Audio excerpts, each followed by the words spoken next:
Okay,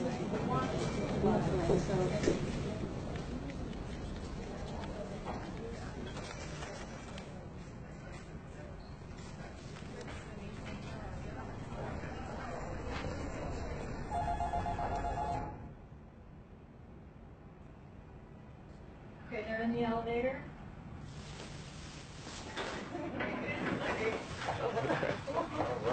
Nice to meet you. I know. I'm Dean. Nice to meet you, man. Good to see you. Thanks for coming. Yeah. You always have a lot of cameras around, you know? No. Absolutely not. I'm the one who's not used to it. Have a seat. Thanks for coming, too. First, welcome. Thank you. It's great to have you here. Thank you. The things I want to talk to you about, I want to talk to you a little bit about race, your music some, too. I thought the song Talking to OJ was particularly powerful.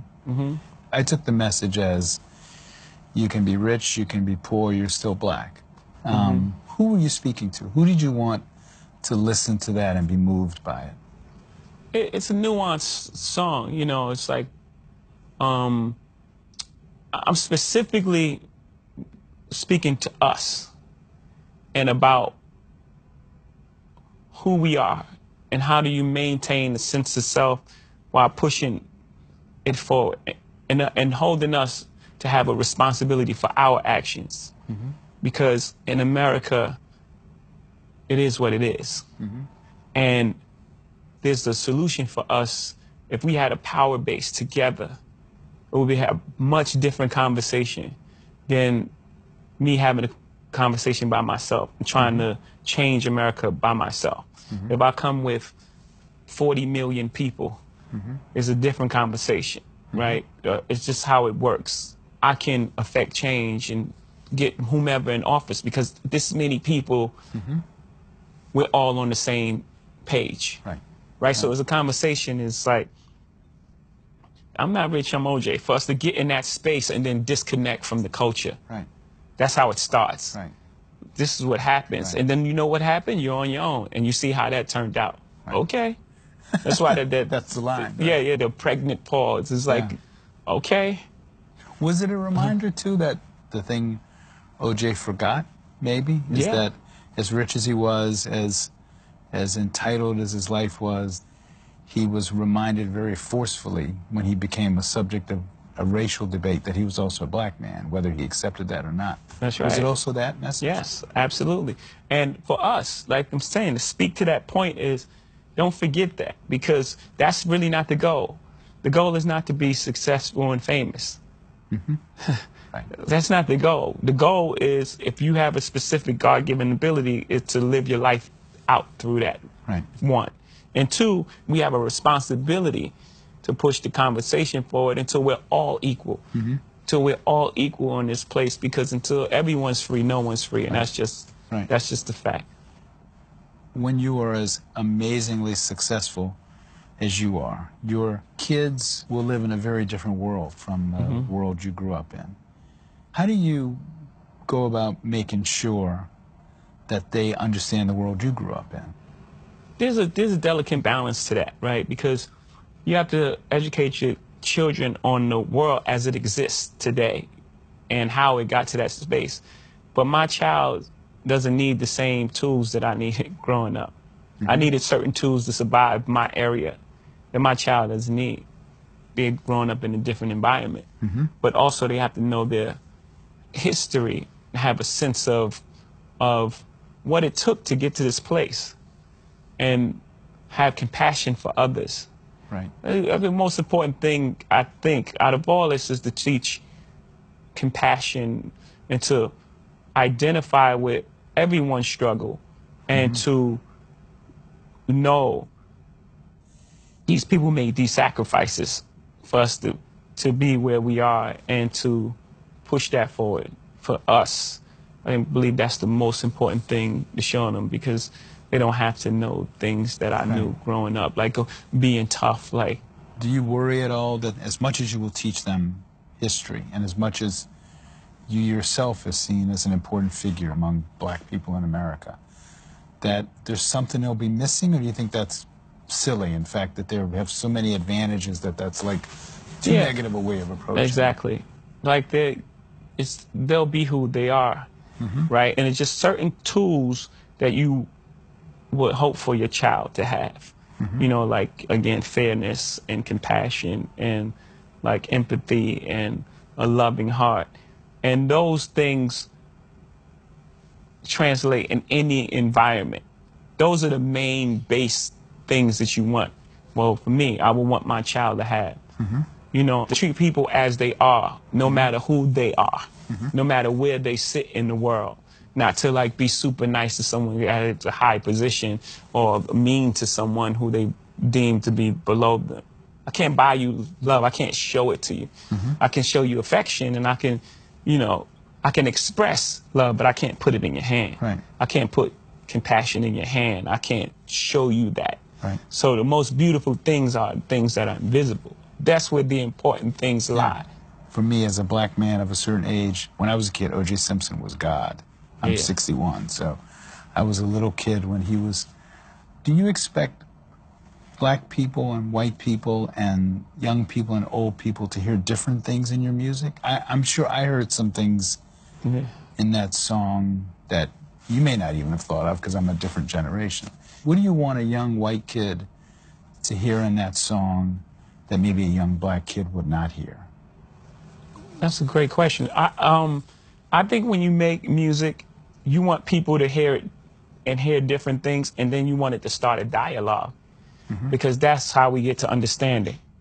Excuse me. Oh, you felt that way about it. This is actually what I meant, because this happened and these things happened and led to me saying this specific thing. How did you react when that one line in that song where you referred to Jews and wealth? Some people got upset. Yeah. How did you feel about that? I felt it was really hypocritical. Only because, I mean, it's obvious the song is like, you want to be rich, do what people who got rich done. Of course, it's a general statement, right? It's obviously a general statement. Like the video attached to it was a general statement. And if you didn't have a problem with the general statement I made about black people and people eating watermelon and things like that, if that was fine, and that line about wealth bothered you, then that's very hypocritical. And, you know, that's something within yourself. Because basically I was saying, you know, Michael Jordan, LeBron James is a great basketball player. He trains in the off season. If you want to be great, train in the off season like him. That's basically the statement. And you can't miss the context of the song. You have to be like 5 years old or something. Some people think that the election of Donald Trump has revived the debate of race in America. Yeah.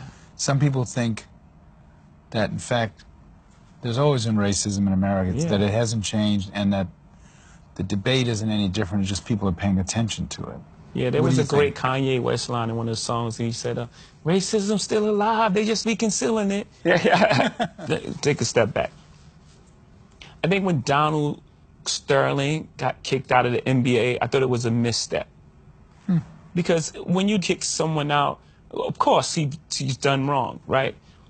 But you also send everyone else back in hiding. People talk like that. They talk like that. Let's deal with that. And I wouldn't just like leave him alone. I don't have that solution. There should have been some sort of penalties. He could have lost some draft picks, but getting rid of him just made everyone else go back into hiding. And then now we can't have the dialogue. The great thing about Donald Trump being president is now we're forced to have the dialogue. And now we're having the conversation on a large scale. He's like provided the platform for us to have the conversation. And you think that's better? That we should be having a conversation? Absolutely. That's why this is happening. Do you think the debate over race in America is happening in a healthy way? Well, an ideal way is to have a president that says, I'm open to the dialogue and fixing this. That's ideal, but it's still happening in a good way, because you can't have a solution until you start dealing with the problem. What you reveal, you heal. Right? If I have like a tumor and I ignore it, doesn't mean it goes away. I have to diagnose it first, no matter how it happens. If I get hit with a football and like, oh, I feel something there, and then I go to the doctor, it still happened. You know what I'm saying? So however it happens, and we just get hit with a lot of football, Right. to use an analogy that Right. goes next to the NFL. If you were owner, you would sign Colin Kaepernick, right? Yeah, I dedicated the story of OJ to him at That's right. Meadows' concert. Have you met him? No, we just had dialogue over the that's phone. We told him to get together. Do you have any doubt that if this not had happened, he would be signed by a team? Yeah, of course. Do you think basketball is more politically active than football players? Yeah. And why? Why is that? I think, first of all, it's smaller numbers. There's 12 people on the team. In football, you have 53 people. So it's harder to get 53 people thinking the same thing. It's easier to have a conversation to get 12 people on the same page, for one. Two, they have a great commissioner who's really open and you know, supports them. And you feel that. You feel that, you know, when you have someone behind you that really believe in what's right, it motivates you to do the right thing. I think those two factors show why they're much further along. Yeah. Are there incidents even at this stage in your life, so you're famous, you're rich, you own stuff, where you run into racism that's evident to you, that's easy to recognize at this stage of your life? Yeah. Yes. Yeah. But it mostly comes when you try to challenge the status quo. If I'm being quiet and entertaining, everyone's cool. Ah, man, it's great. You don't feel racism. But when you try to challenge the club, it's like, oh, no, we should have a seat at this, to use the Solange album title. We should have a seat at this table.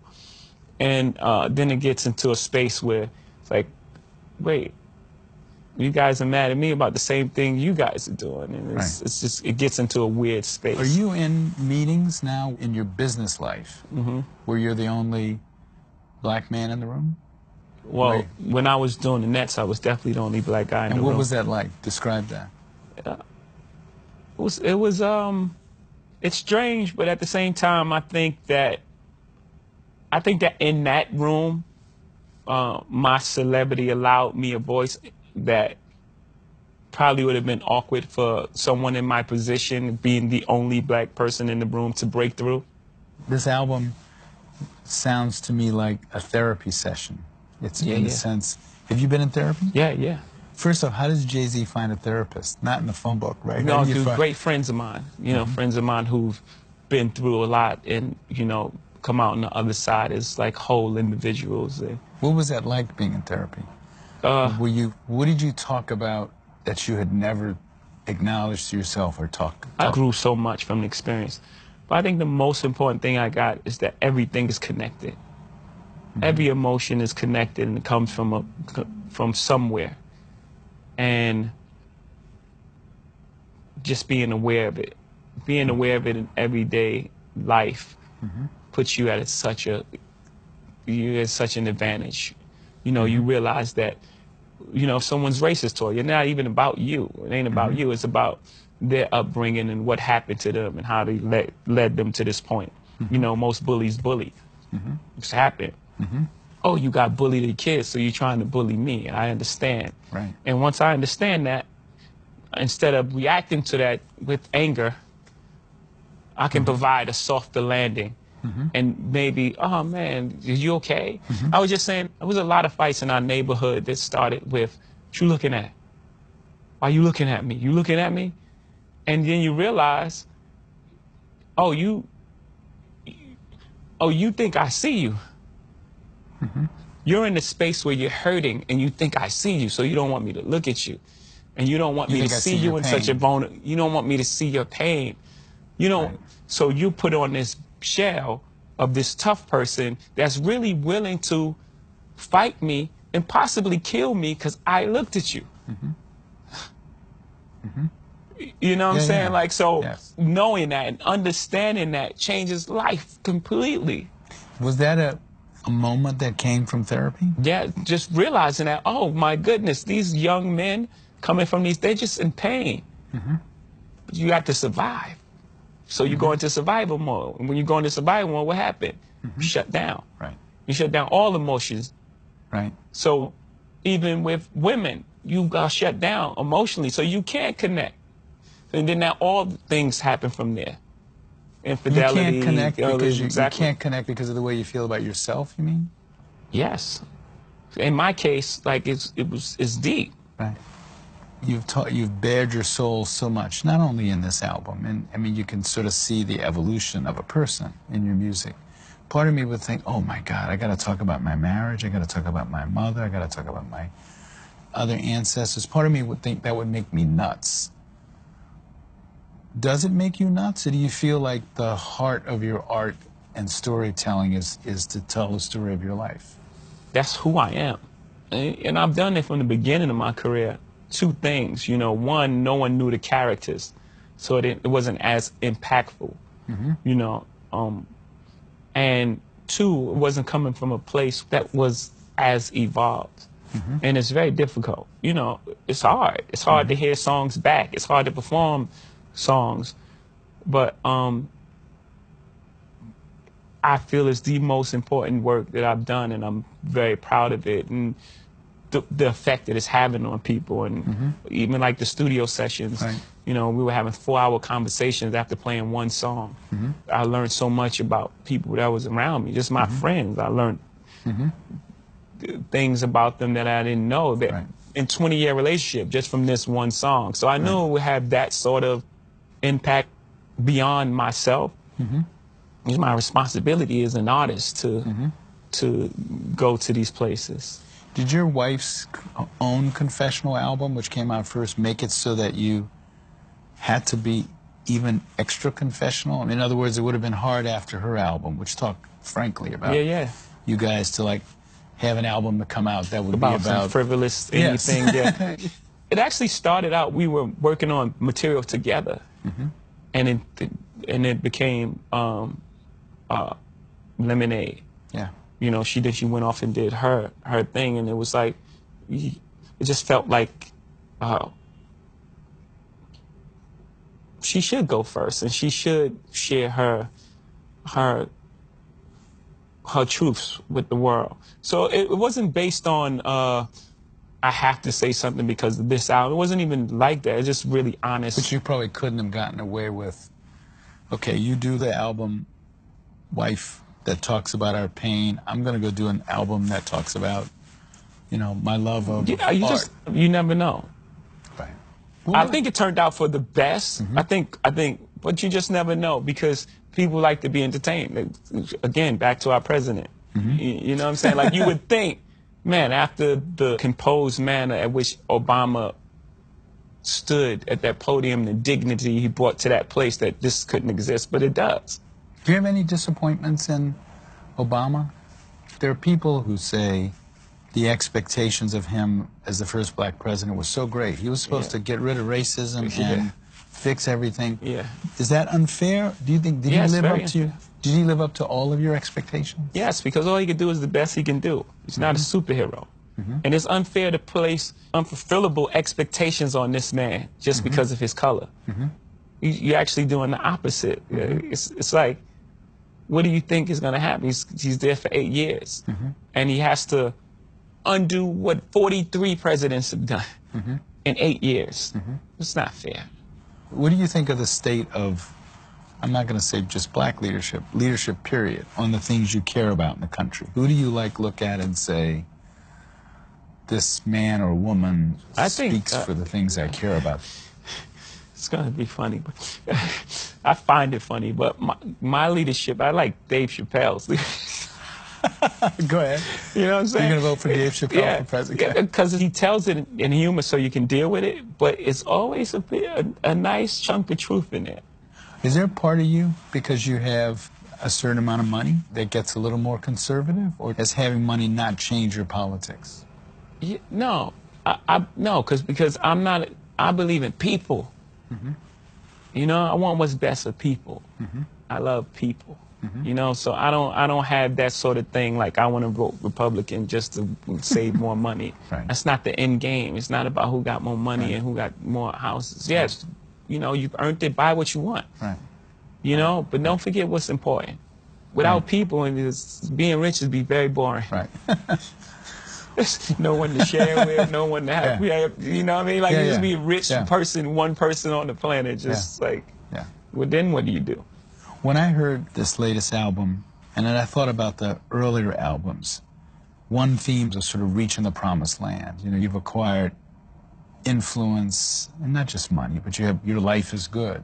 And then when you listen to the newest album, you're thinking, he must have been in a lot of pain when life was good. Absolutely. Is that true? Yeah, I did listen to a song called Song Cry. And the idea of the hook, never seen it coming down my eyes, but I got to make the song cry. It tells you right there what I was hiding. And the strongest thing a man can do is cry. To expose your feelings, to be vulnerable in front of the world. That's real strength. You know, you feel like you got to be this guarded person. That's not real. It's fake. Does that mean you were unhappy during that period and didn't have a handle on it, or what? Well, you compartmentalize, right? So you can be inside your body and be happy, but at the core of it, something else is going on. Right. As a, you know, parent, I thought one of the most painful scene or line or whatever in the album was when you are talking about having almost lost your marriage, and you talk about what it would have been like to watch another man play football with your kid. I thought that is like, given that you have talked so much about your life and your music, are there things that you put a wall around? I'm not going to talk about that. You've talked about the pain of growing up, where you grew up, how you grew up, you know, your father leaving early, the pain of your marriage, being in therapy. Are there things you say, I'm not going there? Yeah, and it mostly involves other people, because when other people are involved, you have to also, you may be ready to expose these things, and there's certain parts of, you know, it's also other people's truth as well. A perfect example is my mom. Yeah, I was going to ask you about, and when did you... I didn't have permission to do that song first. So just like we had a beautiful conversation. When did you realize your mother was gay? Really early on. Like as a little kid? No. Let's say call it teenage years. So you realized it and talked to her about it? What was that? We never spoke about it. It just exists. It was there. Everyone knew. Gotcha. But we never spoke about it until, like, recently. Now we start having these beautiful conversations and just really like getting to know each other. We were always good friends, but now we're like really great friends, you know. And we were just talking as friends, and then she was sharing that she was in love. And I guess there's years of like feeling for her and feeling like she's free. She can be herself. She doesn't have to hide for her kids or be feeling she's embarrassing her kids. It was a much different time then. Don't just think about... Yeah, of course. You know what I mean? Yeah. She can just live her full life, her whole life, and be her.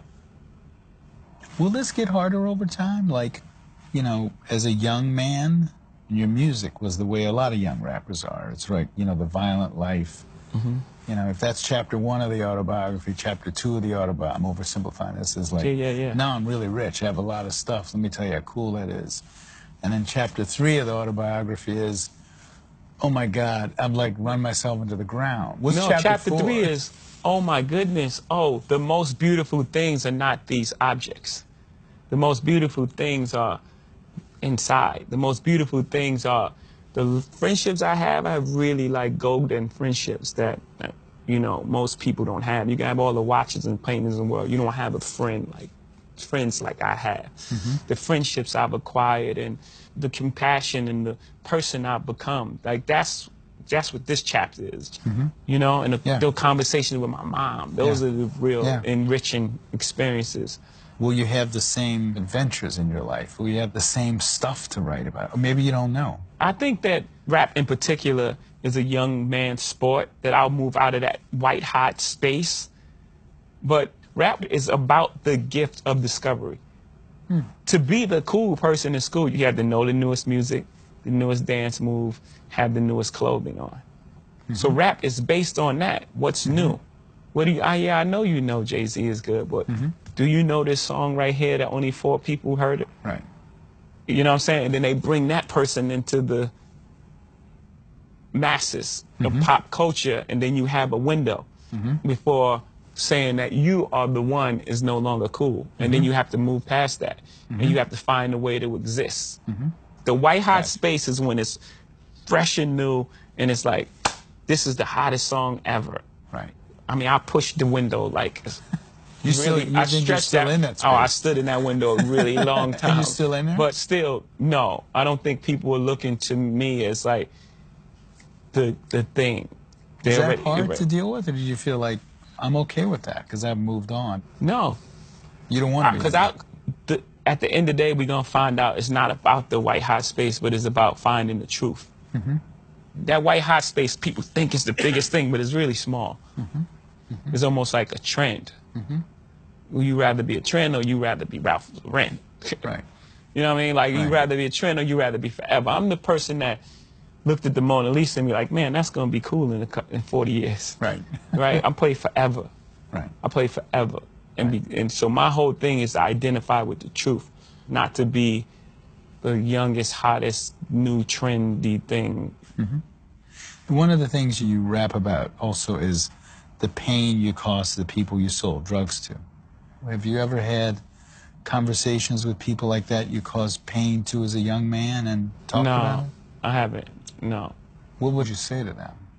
Or is that impossible to do at this point?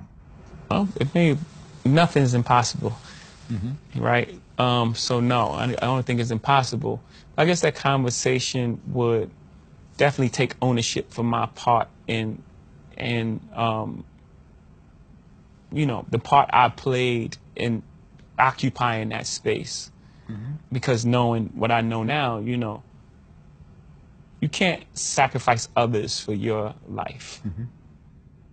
You know, there's a karmic debt that has to be paid.